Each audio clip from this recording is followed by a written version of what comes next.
All right, good evening. My name is Catherine from SEB Housing, and this is the information session for the 5 affordable rental units at Highland Park in Wellesley, Massachusetts. So the purpose of this session is to give a little bit of background information on the available apartments. I'll also cover the application, eligibility, and lottery processes, and also what to expect after the lottery is run.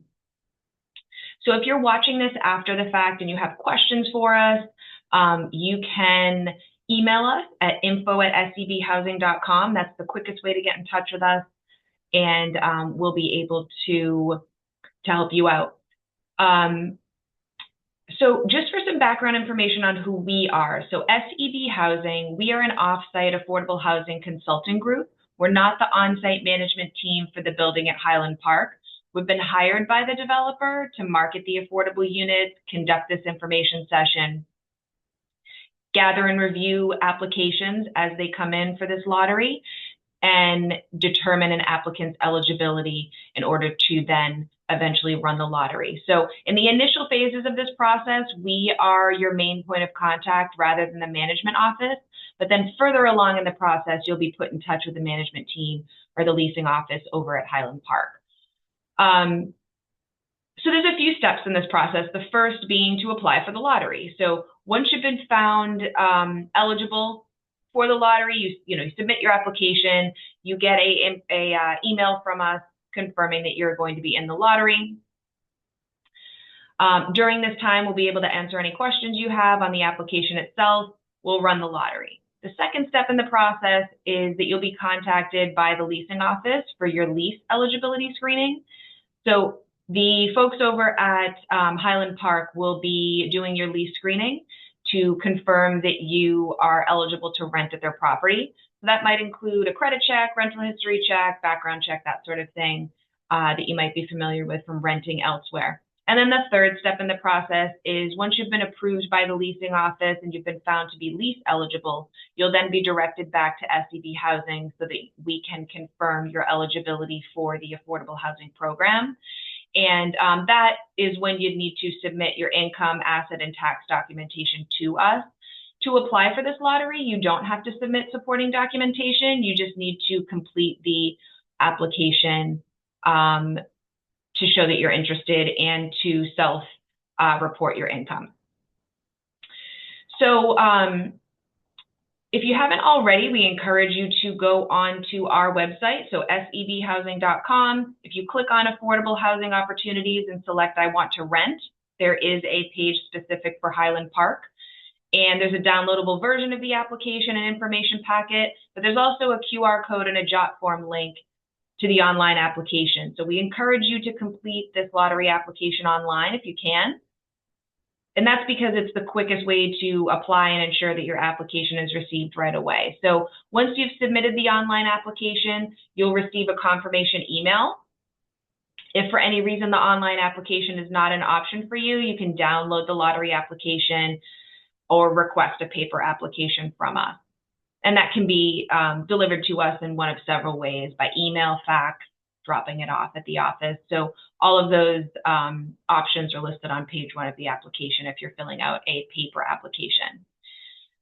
So we encourage you to get your lottery application in as early as you can. It's fairly brief. It shouldn't take you all that long to complete. Because, like I said, no supporting documentation for your income or assets is needed at this early stage, but it will be required following the lottery if you're one of the top households on the waiting list. So applications for this lottery are due by November 19th at 2 p.m. At 2 p.m. on the 19th, the online application link will no longer be active, so it'll go down at 2 p.m. So just make sure that you fill it out before that time. And just want to let everybody know that you don't need to be a resident of the town of Wellesley to apply for this lottery. This is open to everyone, regardless of where they're living now. And it's anticipated that the apartments at Highland Park are going to be available as of January 2025. So not too long of a wait. because the lottery itself is going to be held in early December. So there should be a pretty quick turnaround once you submit all of your information if you are interested in moving in as soon as possible after your screening. So there is a property website. The address is on your screen right now. So highlandparkwellesley.com. That has some more information about the property, the location, amenities, things like that, if you want to take a look at it. But Highland Park, it's a new 20-unit rental community located in Wellesley. It's going to feature 1, 2, and 3-bedroom apartments. It's less than a mile from Wellesley Square, so it has great access to shopping and entertainment. The units themselves feature washers and dryers in unit, central air conditioning, high ceilings, ample storage. And through this lottery process, the 5 affordable units are going to be made available to households that are earning no more than 80% of the area median income. So it won't be open to those who don't qualify for the affordable housing program. The affordable units here are spread through the building and will have finishes that are identical to the market rate units in this development. There is a free parking space included for residents, and tenants will pay electricity, which covers cooking, heating, hot water, and tenants will also be responsible for water, sewer, and trash removal bills. And like I mentioned, there are 1, 2, and 3-bedroom apartments being offered. The breakdown is listed in the information packet if you've taken a look at that already, and it's on your screen as well. So there's 1 1-bedroom unit, and the monthly rent will be $2,244.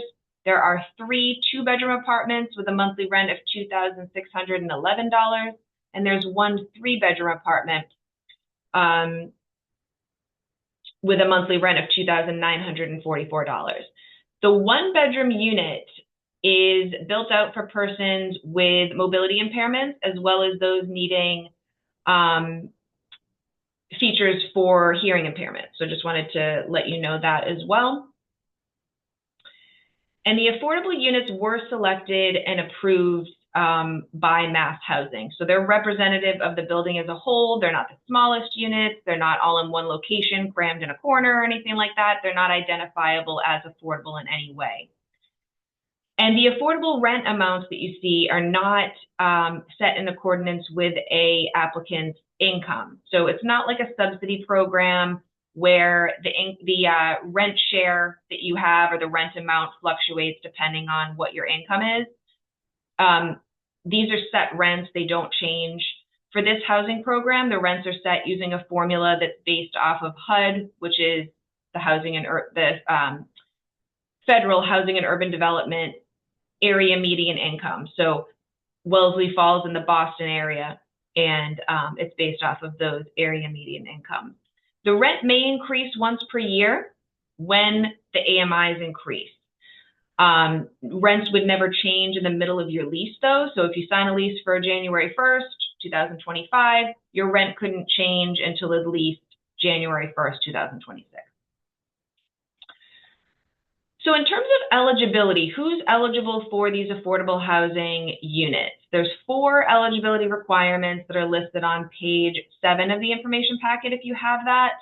The first is that households must qualify in the income and asset parameters. So I'll talk a lot more about those, but it's basically 80% of the area median income is that threshold. Households cannot own a home upon move-in. So if you own a home now, it would need to be sold before you lease a unit at Highland Park. Household priority for this lottery is given based off of household composition. So generally this means that larger households are going to have priority over smaller households for the 2-bedroom and 3-bedroom units, unless your household has a member with a disability which requires a reasonable accommodation for an extra bedroom. There's a lot more about household types and that sort of thing in the information packet as well. And then the last eligibility criteria doesn't come up very often, but if you are considered a related party, so if you have financial interest in the building, if you are working for the developer or the management company, you would be eligible for this lottery. So to come back to the income limit, so these units are being made available to rent at prices that are lower than the identical units that are market rate within the building. So the maximum income limits are set by household size. They're on your screen right now. If you're a one-person household with just one member, your annual household income cannot be above $91,200. And if you're a two-person household, it can't be above $104,200, and so on. Those are the income limits that are set by the program. And just a reminder again, we're not verifying your income when you submit your lottery application. That would be later on that we are verifying your income. When you're found eligible for this lottery, when you get an email from SEB Housing with your lottery application number, we're going to provide you with a link to the documentation requirements guide, which is basically a guide we put together to give applicants information on what we will be needing from you after the lottery if you're one of these top households on the waiting list. So how many pay stubs, how many tax returns, bank statements, that sort of thing that we'll need. And just want to give you a basic overview of how your income will be calculated, although we are not going to be verifying it before the lottery. So income for this program is counted as a projection of your income over the next 12 months for all household members. So that means that all income for household members is included. That includes, if you're making overtime or bonuses.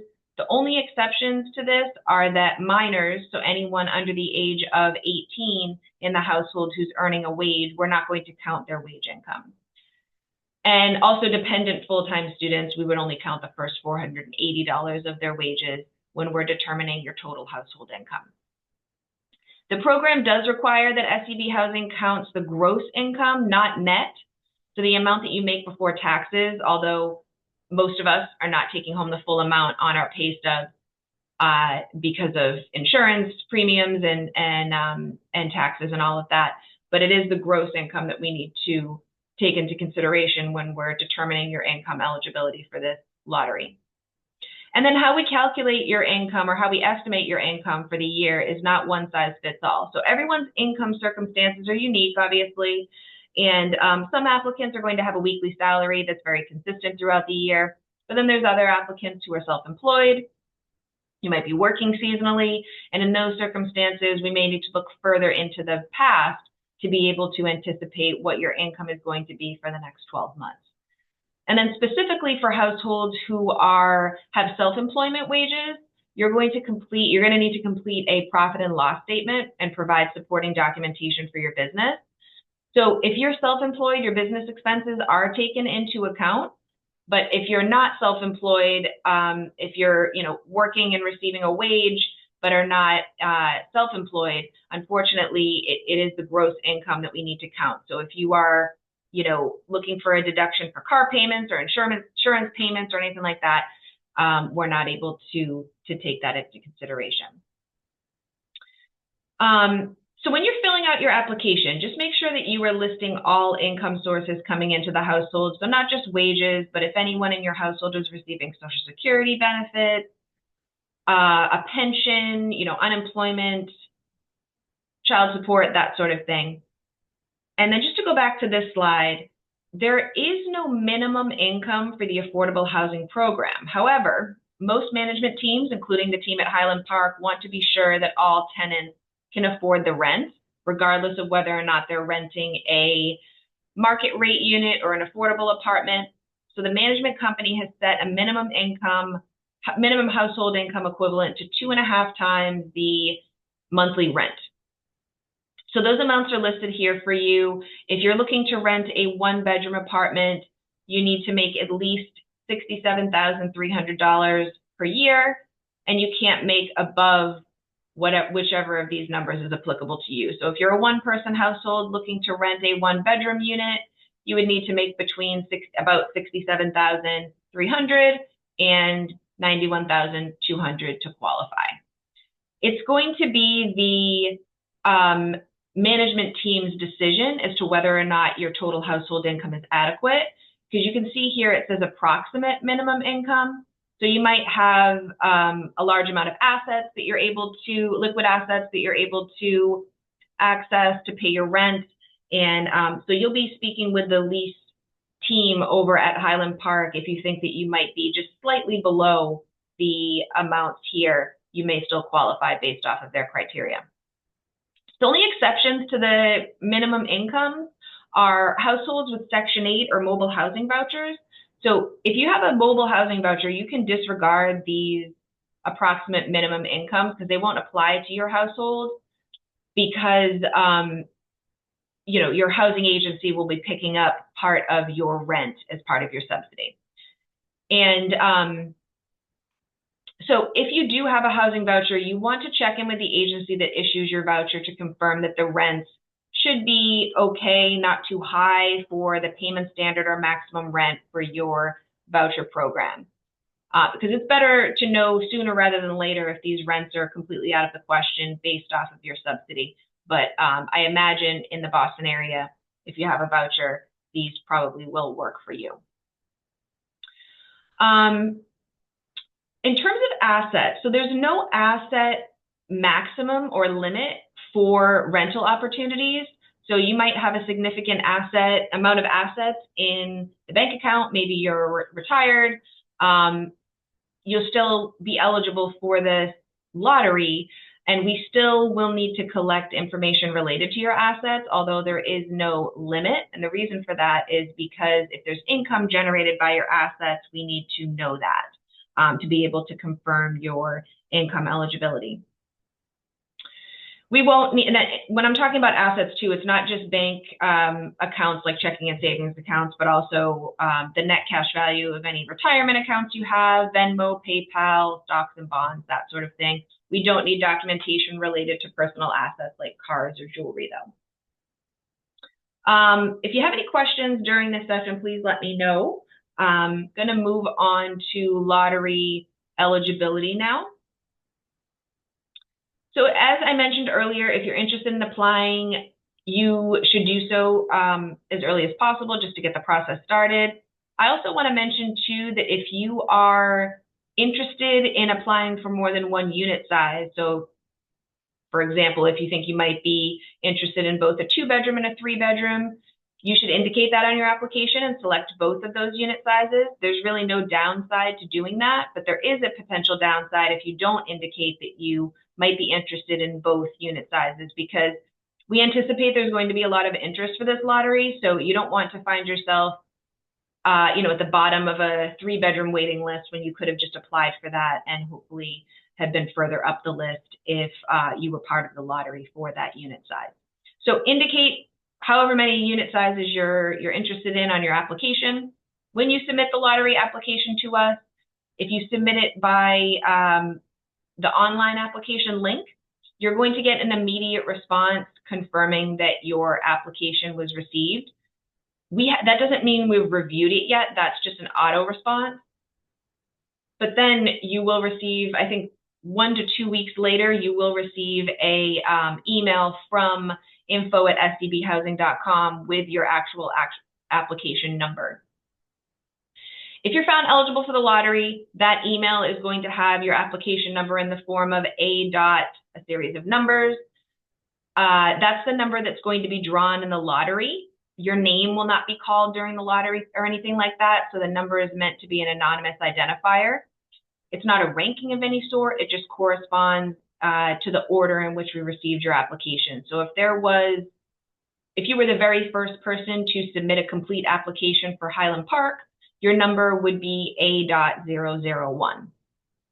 That email will also confirm whether or not your household indicated that they qualify for local preference. So you would have self-reported on your application that you believe you qualify for local preference, and that would mean you currently live in Wellesley, you work full-time in Wellesley, or you have a child who is attending Wellesley Public Schools. If any of those apply to you, you want to make sure that you indicate on your application that you do qualify for local preference.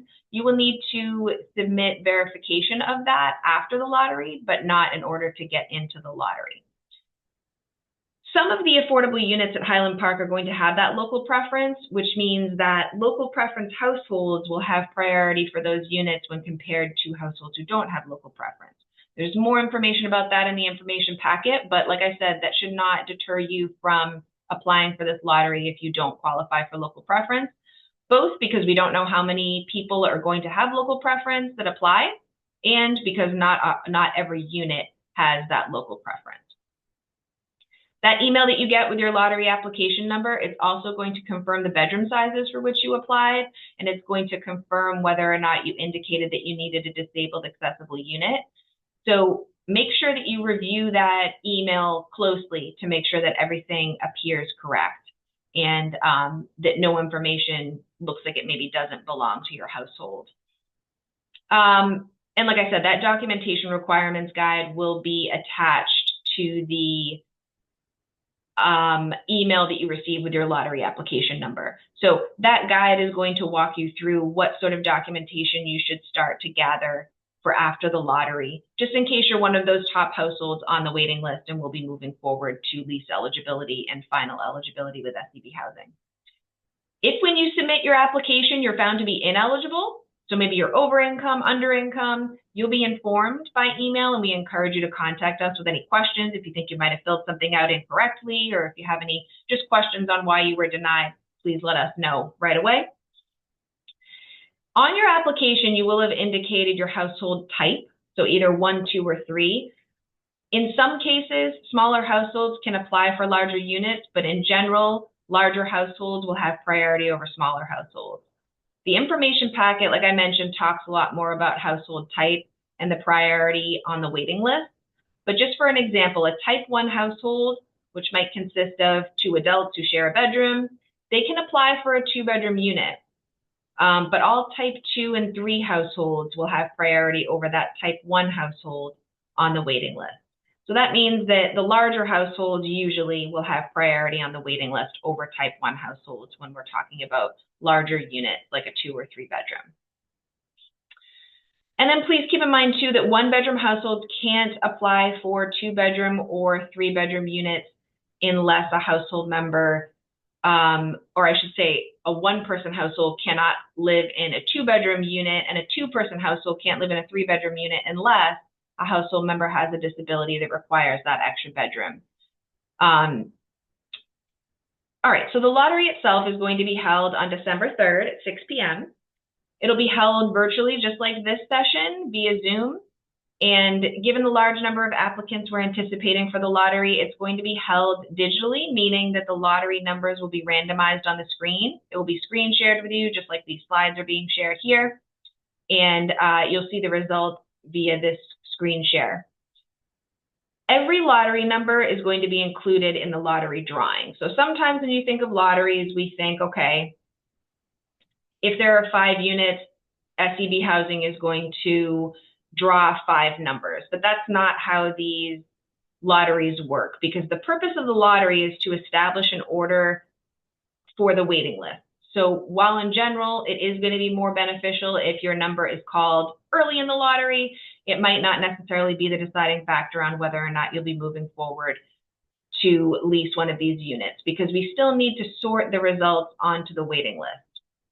So for example, if a qualified type 1 household is drawn first in the lottery and they applied for a 2-bedroom unit, they're still going to be behind all type 2 households on the waiting list. Also, households who enter into the lottery might be found ineligible by the leasing office or may ultimately decide not to rent one of these apartments. So if your number is drawn later in the lottery, you shouldn't lose hope of being able to move forward in the process. You might still have the opportunity to move forward and rent one of the affordable units. You would just have to wait for everyone who's ahead of you on the waiting list to drop off by either being denied or withdrawing themselves from eligibility. So after the lottery, I'll populate the waiting list. We work to do that usually the evening of the lottery so that we can send the waiting list to all the lottery applicants by the next morning. And I'll be taking local preference and whether or not your household requires a disabled accessible feature into consideration. And like I said, those results will be sent to you by the next morning, typically. When you're reviewing that email with the waiting lists attached, you're going to find your lottery application number on the waiting list that you applied for. So if you applied for a 1-bedroom, you're going to find your A.001, for example, number on the 1-bedroom waiting list, and you'll see where you are, where you've fallen on that waiting list. If you're the first person on the waiting list, you're going to be moving forward right away. If you are further down the waiting list, you might need to wait to find out if you're going to be moving forward in the process. And the next step in the process is to apply for a lease with the leasing office. So as I mentioned, the lease screening is done by the leasing office, not by SEB Housing. We're doing the program screenings in terms of if you're eligible for the affordable housing program, whereas Highland Park's leasing office is going to be doing the lease eligibility screening for your household to determine if you're eligible to rent at their property. So you'll have about 5 days to initiate the lease screening process with the leasing office and get all of the information that they may need from you in order to run the screening. If the management company approves your lease application, you're then going to be sent back to SEB Housing so we can do your final eligibility screening for the affordable housing program. Just one note though, when you are doing your lease screening with the leasing office, it's possible that they are going to invite more households to complete the lease screening than there are available units. So for example, at Highland Park, there's 3 total affordable 2-bedroom units, but it's likely that 6 or more households are going to be invited from that 2-bedroom waiting list to complete their lease screening. This is typical of management companies because no one wants to tie up the process with only inviting 3 households forward when it's unlikely that the 3 top households on the waiting list are going to lease the unit. So it's possible that you would be called forward, but then not have the opportunity to lease a unit. And then once you're referred back to SEB Housing, that's when you're going to need to collect and send in all of your income, asset, and tax documentation. We will be reviewing that information, and you'll have plenty of time to get the information into us. There's a lot of information that needs to be submitted, and we'll work with you to confirm that we have everything. So if you don't have everything on the first chance to send it over to us, we'll make sure that you're sent an incomplete notice and you've given you another chance to complete your application. Once you're leased, so once you have been approved by SEB Housing, after you've been lease approved, you can go back to the leasing office and lease the unit that you had reserved with them earlier. So you'd be free to sign the lease after you've finished all of your screenings. Once you've leased, you're done with screenings until your lease renewal date. So we hope that you love the unit, you want to continue living there beyond the first year of your lease. If you do, you'll need to recertify your income with the leasing office prior to your lease renewal. So say you sign a lease for January 1st, 2025, probably around this time next year or maybe even earlier, the leasing office will reach out to you letting you know that your lease is renewing as of January, and we need to perform the annual recertification for your affordable unit. But like I said, you'll have almost a year with not needing to complete any of this income paperwork again. If at your lease renewal, your income has increased and is now above that 80% of area median income, that's fine. Households remain eligible for the affordable housing unit as long as your household income doesn't exceed 140% of the current year's area median income. The figures for the 140% are in the information packet, but just to give you an example of that, so a household of 2 would qualify for this lottery with an income at or below $104,200. That same family could make up to $145,800 at the time of their recertification next year in order to remain eligible to rent that affordable apartment. So some wiggle room there. You don't have to, worry too much if you get a raise or anything like that, you may still be eligible to rent next year if your income changes. So that covers everything that I wanted to get to that was in the information packet. If you haven't checked it out already, the information packet is one of the documents that's on SEB Housing website, the Highland Park page of our website, along with the PDF of the application and also the hyperlink to the online application for this lottery. So have a look at that if you haven't already. And let me know if you have any questions before I let you go. Hi, Hi. my name is Hawa.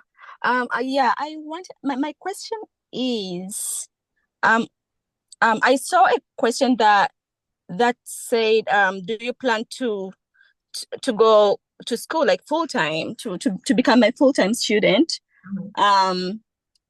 Um, in Are you a full time student, or are you planning to in the next 12 months, I guess?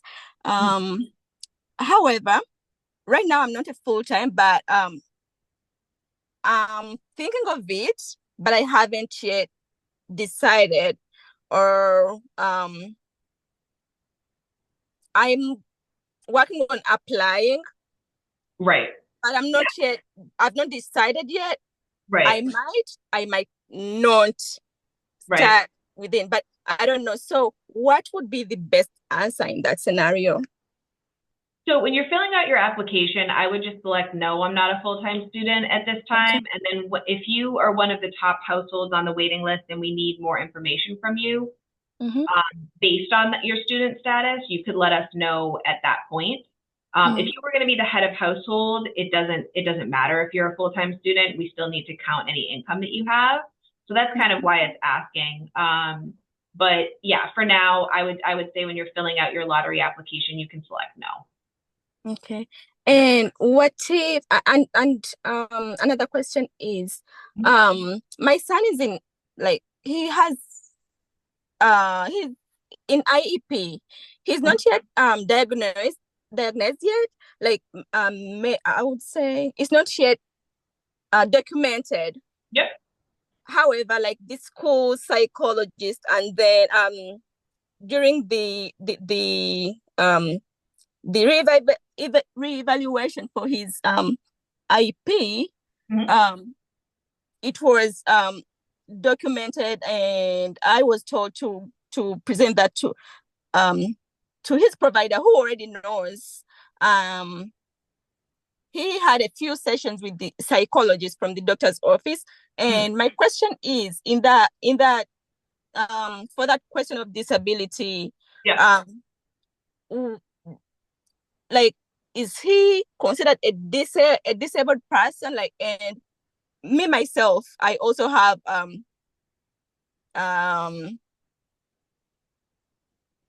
I how should I, like, I had I would say this, should I say disabled? I've had back issues for the past 3 years, Mhm. and there are some core or stuff that I might not be able to, like, um perform, how, or So, maybe like when is it, lifting things, going right. upstairs and all that.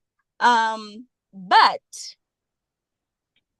right now, I haven't, like, I used to back then to have, like, I to get ADA. I'm sorry, like, I'm not good at asking questions, but to get like the accommodations. Mhm. So do I have to go to get a an accommodation letter from the No, not at this that stage. office?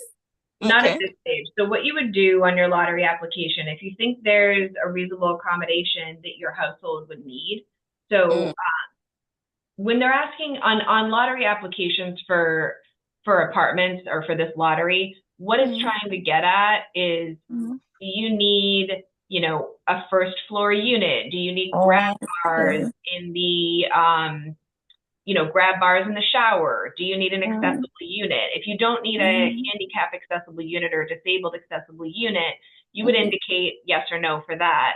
And then if your disability or your son's disability, if he has one, is applicable in terms of where your unit might be located, or if you might need some special accommodations in the apartment. That's what it's trying to get at. So you can write information when you're filling this out. You can write information about your disability, or you can write yes or no if you feel comfortable describing yourself as disabled. Oh, okay. I thought like it needed like documentation, like from providers or like Not from. at this point, no. Okay. But later on it might. Is that it? Like, Possibly. If you're looking for a disabled accessible unit, yes, mm, or an accommodation in your apartment, yes. okay. My last question, like I came in a little bit late, but I think I found you talking about like the income and all eligibility, depending on the income. Um, right now, like my income, like my income is um 50, 51, 51, and I'm like, according to the way that I've never applied for housing, affordable housing, and I would really appreciate if you, depending on the income that I've told you, what do you think? Like, I'm So if your the income minimum. now is in the 50s, you wouldn't be eligible for this Mhm. opportunity unless Mhm. you don't have Mhm. a housing voucher, I assume. I'm working on that too. Okay. So if you had a housing voucher, you wouldn't need to worry about the minimum income amount. But Okay. um, if your income is, if you don't have a lot of assets, Mm, or if you don't have income that's at that 67,000 mark, then you might not be eligible for this opportunity. You can okay. still, you can still apply, and we Mm, can ask you if there's more information that we need. okay. But yeah, unfortunately, perhaps not. Okay. All right.